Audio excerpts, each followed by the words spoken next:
अस्सलामुअलैकुम वरहमतुल्लाह। वालेकुम अस्सलाम वरहमतुल्लाहि वबरकातुहू। मोहतरम, मैं खुशामदीद कहता हूँ आपको अपने प्रोग्राम में। और आज हमारा जो मौजू है वो है फ़लसफ़ा क़ुरबानी और ईद का पैगाम। तो मोहतरम, आप ज़रा हमारे नाज़रीन को ये बता दें कि जब हम क़ुरबानी कर लेते हैं और इसमें हिकमत क्या है, इस जो है इस अजीम अमल में, जब हम ईद उल अज़हा के मौके पर जानवर अल्लाह के रास्ते में ज़िबह कर लेते हैं तो इसमें क्या हिकमत है, ज़रा हमारे नाज़रीन को इस बारे में बता दें क़ुरबानी की हिकमतें। बिस्मिल्लाह वल्हम्दुलिल्लाह वस्सलातु वस्सलामु अला रसूलिल्लाह।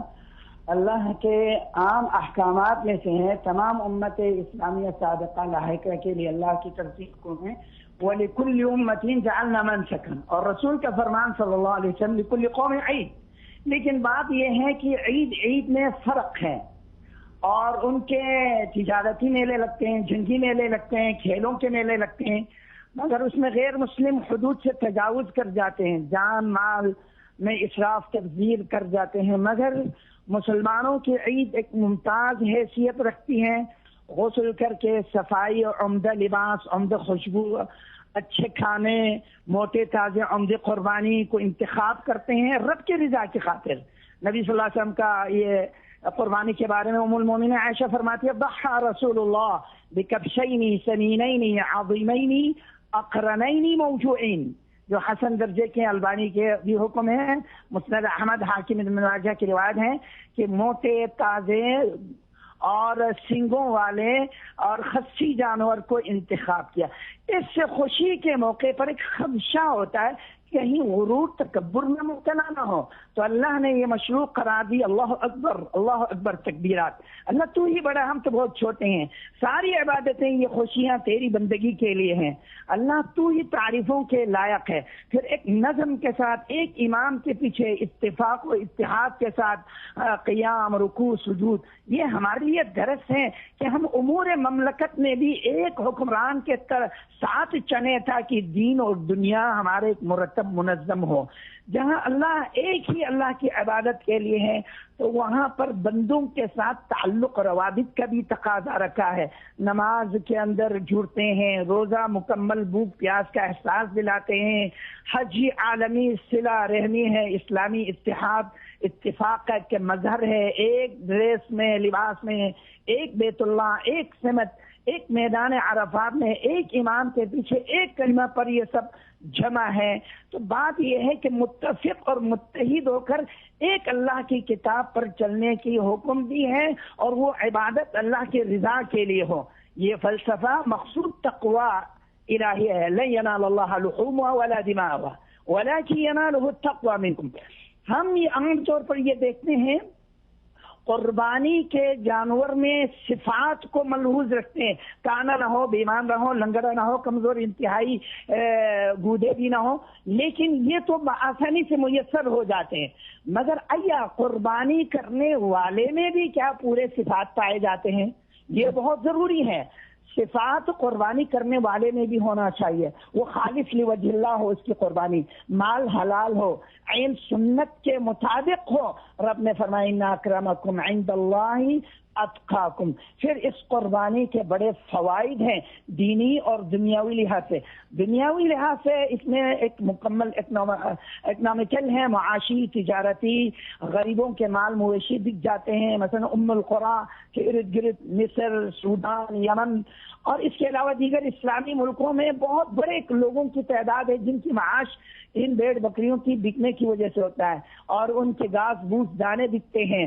फिर खालों की तिजारत होती है, उससे बूट जूते और इसके अलावा बेक वगैरह चीजें बनते हैं, हड्डी से दवाओं में इस्तेमाल होते हैं और तिब्बी लिहाज से भी फिजिकल जिस्मानी लहमियात की कमी को पूरा करने का मौका है, जो गरीब फकीर मिस्कीन भी काफी अरसे तक ये खाते हैं। और फिर सिला रहमी भी है, रवादारी है, अतइमुल कानिअ वल मुअतर फरमाया। फिर इससे में सबसे बड़ी बात, कुर्बानी वाले दिन अल्लाह को सबसे पसंदीदा अमल खून बहाना है। अहब्बुल अमल यौमुन नहर फरमाया। शाह साहब, गुजारिश ये है کہ آج کل قربانی کے جانور خریدتے وقت جو ہے ریاکاری اور دیگر امور کا جو ہے نا ارتکاب ہو رہا ہے. آیا ایسے قربانی اس کا کیا حکم ہے شریعت میں؟ اس میں اللہ رب العالمین نے فرمایا کہ ان اکرمکم عند اللہ اتقاکم، یہ اصل مطلوب تقوی روادہ ہے. تقوی ہے نہ کہ ریا نمود ہے. انا اغنى عن الشركاء عن الشرك، جو دکھلاوے کے لیے شہرت کے لیے ہے تو پھر وہ اعمال رائگان ہوگا، بلکہ اس آدمی کے لیے جو ہے عذاب اور سزا کے مستحق ہوتا ہے بجائے ثواب کے. لہذا اس ثواب کو قائم رکھنے کے لیے انتہائی اخلاص اور انتہائی اجر ثواب کی نیت سے ہونی چاہیے. اور پھر یہ عمل ثواب بھی بہت بڑا ہے، اور ساتھ ساتھ قیامت کے دن اجر انہ لتأتی یوم القیامہ بقرونہا وازلافہا فرمایا، اس کے وزن کیے جائیں گے. اور سب سے بڑی بات، دنیا میں یہودی نصرانی دعوی محبت تعلق رکھتے ہیں ابراہیم خلیل اللہ سے، مگر ہم عملی نمونہ پیش کرتے ہیں سنت ابراہیمی اسماعیلی کو زندہ کر کے. یہ ایک محبت کا تقاضا ہے اور ہم عملی نمونہ پیش کرتے ہیں، اور محبت کا تقاضا عمل سے ہے. اسی لیے اللہ کے نبی نے فرمایا من احب سنتی فقط احبنی ومن احبنی کان معی فی الجنہ. تو انبیاء کے ساتھ مرافقت کا ذریعہ انبیاء کی سنت پر چلنے سے ہوتا ہے. ٹھیک. شیخ صاحب، اور آپ کے پاس اہم کوئی سوال؟ جی، دوسری بات یہ ہے کہ کن امور کا جو ہے ہمیں احتیاط جو ہے رکھنا چاہیے ان عظیم عمل میں؟ اس عظیم عمل میں سب سے اہم ترین بات قربانی کے شروط پورے ہوں، اور دوسری بات قربانی کرنے والے کا عقیدہ صحیح ہو. اگر اس میں غیر اللہ کے لیے ہو یا دنیا کی کھانے پینے پیٹ کے خاطر کاٹ رہا ہو یا دنیا کو دکھاوے کے لیے ہو تو پھر اس کے اعمال اللہ اوپر نہیں اٹھاتا ہے.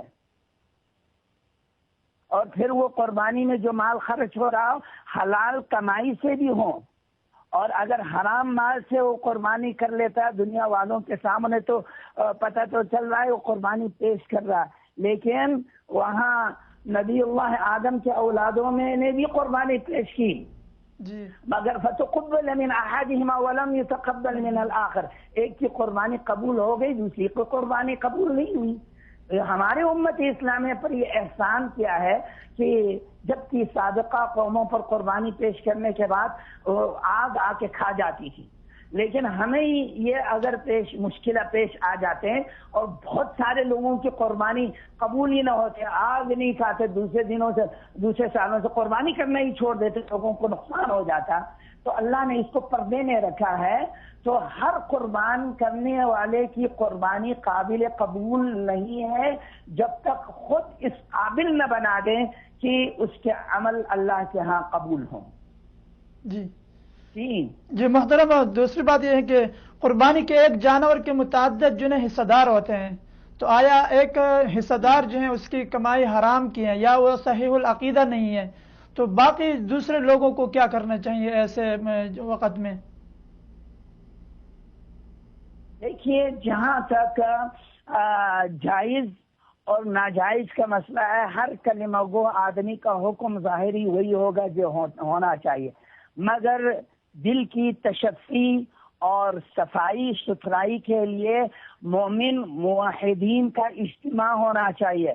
لا یأکل طعامک الا تقی، متقی پرہیزگار لوگوں کے اعمال قبول ہوتے ہیں، لہذا متقین کو شامل کرنا چاہیے اس میں. جی، ٹائم دینے کا. اللہ حافظ.